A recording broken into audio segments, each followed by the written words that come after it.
Finally బోనాల పండుగ వచ్చేసింది. అసలు బోనాల పండుగ అంటే ఏంటి? అమ్మవారికి నైవేద్యం మనం కుండలో వండి బోనంగా సమర్పించడం. ముందుగా welcome back to our channel నందు గోపి వ్లాగ్స్. ఇంకా ఎవరైతే మన ఛానల్ని సబ్స్క్రైబ్ చేసుకోలేదో please do subscribe our channel. ఇప్పుడు ఇంకా బోనానికి సిద్ధం చేసేద్దాం. ఫస్ట్ మనం తెచ్చుకున్న కుండలు నీట్గా కడుక్కోవాలన్నమాట. ఒకటి పెద్ద కుండ, ఒకటి దానికి తోడు చిన్న కుండ, 2 ప్రమిదలు. అదంతా మంచిగా కడుక్కున్న తర్వాత కొద్దిసేపు అలా ఉంచి నీరంతా పీల్చుకున్న తర్వాత ఆ కుండలకి పసుపు రాయాలన్నమాట. ఇంకా పసుపు కుంకుమ అమ్మవారికి అలంకరణ ఎలా అయితే మీకు ఇష్టమో అలా అమ్మవారిని అలంకరించుకోవాలన్నమాట. ఇంకా నేనైతే మొత్తం తడి పసుపు రాసేసి అమ్మవారి ప్రతిరూపం ఫేస్ ఉంటుంది కదా, అమ్మవారి ఫేస్ లాగా కుండ మీద కుంకుమతో అలంకరించాను అనమాట.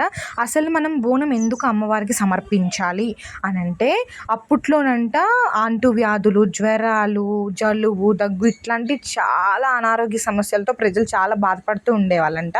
ఇంకా ప్రజలందరూ కలిసి అమ్మవారి దగ్గరికి వెళ్ళి, అమ్మ మాకు ఆరోగ్యాన్ని ప్రసాదించు, సుఖ సంతోషాలని, సిరి సంపదలను మాకు ఇవ్వు అని వేడుకుంటారంట.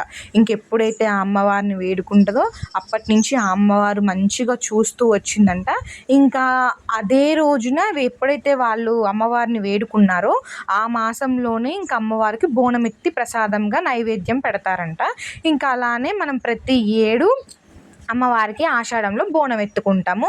ఒక ఇంటికి ఆడపిల్ల వచ్చినట్టు చీరలు, సారె పెట్టేవాళ్ళు సారె, ఇంకా చీరలు పెట్టేవాళ్ళు చీర, అట్లా పెడతారనమాట. ఇంకా మనం బోనం పెట్టుకుంటాం. బోనం మీద వేపాకులు ఎందుకు పెడతారంటే చలవ అనమాట. ఇప్పుడు అప్పట్లో అనారోగ్యాలు అంటూ వ్యాధులకు మొత్తం వేపాకు ఒక విరుగుడు మందులాగా ఉండేది, అందుకే వేపాకు పెడతారు. ఇంకా అమ్మవారికి కూడా చల్లని తల్లి అని కూడా అంటారు, అందుకే వేపాకు పెడతారు. ఇంక ఇష్టమైన వాళ్ళు మామిడి ఆకులు పెట్టుకోవచ్చు. అలా ఎవరికి ఇష్టం ఉన్నట్టు వాళ్ళు. ఇంక ఇక్కడైతే బొట్లు పెట్టేసా. పెద్ద కుండకేమో అమ్మవారి రూపం దిద్దేసి కుంకుమ బొట్లు పెట్టేసా. ఇంకా చిన్న కుండకి ప్రమిదలు ఉంటాయి కదా, పైన ప్రమిదలు, ఆ ప్రమిదలకి కూడా కుంకుమ బొట్లు పెట్టేసా. నేను వచ్చేసి అమ్మవారి అలంకరణ కోసం వేపాకు తీసుకున్నాను అనమాట.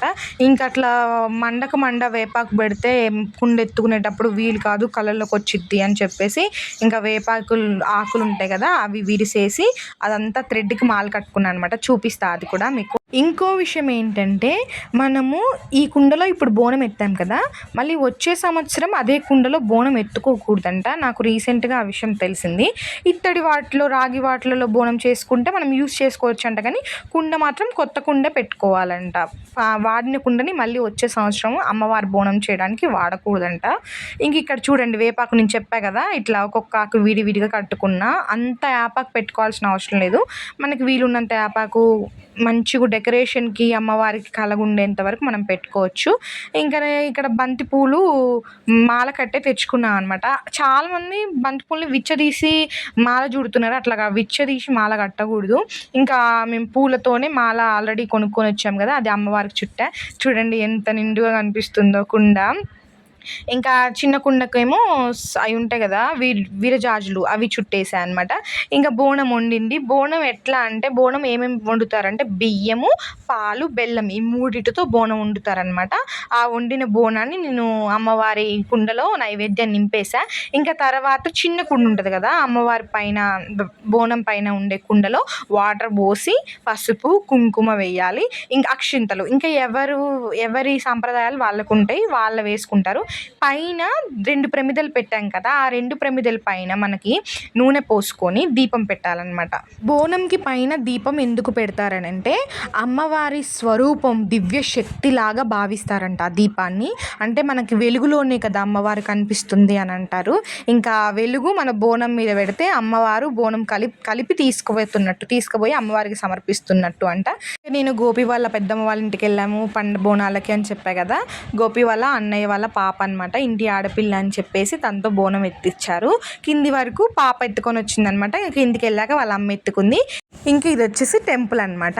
అంటే హైదరాబాద్లో ఎలా అంటే, నేను అన్ని బోనాలు ఒకే టెంపుల్ దగ్గర వస్తుందేమో అని అనుకున్నా, కానీ కాదంట. ఏ ఏరియాలో వాళ్ళకి ఆ ఏరియా టెంపుల్స్ ఉంటాయి కదా, అక్కడికి అమ్మవారి టెంపుల్స్, అక్కడికి వెళ్ళి బోనాన్ని సమర్పిస్తారంట. ఇంకా బోరబండలో చాలా టెంపుల్స్ ఉన్నాయి.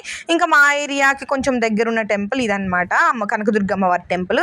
ఇంక ఈ టెంపుల్కి వెళ్ళాము, మంచిగా దండం పెట్టుకున్నాం. ఇక్కడ ఏంటంటే వేప చెట్టు రాగి చెట్టు కలిసి ఉంది. ఈ చెట్టు అసలు భలేగా, నేనైతే ఆశ్చర్యపోయినా. ఇంకా చాలా మంది బోనాలు తీసుకొచ్చారు. మేము ఇంకా మార్నింగ్ టైమ్స్ వెళ్ళాం కాబట్టి కొంచెం తక్కువ రష్ ఉంది. ఇంకా ఆఫ్టర్నూన్ అట్లయితే ఫుల్ రష్ ఉంటుందంట. ఇది వచ్చేసి మన ఇవాళ వీడియో. సబ్స్క్రైబ్ చేసుకోవడం అస్సలు మర్చిపోద్దు. Thank you for watching.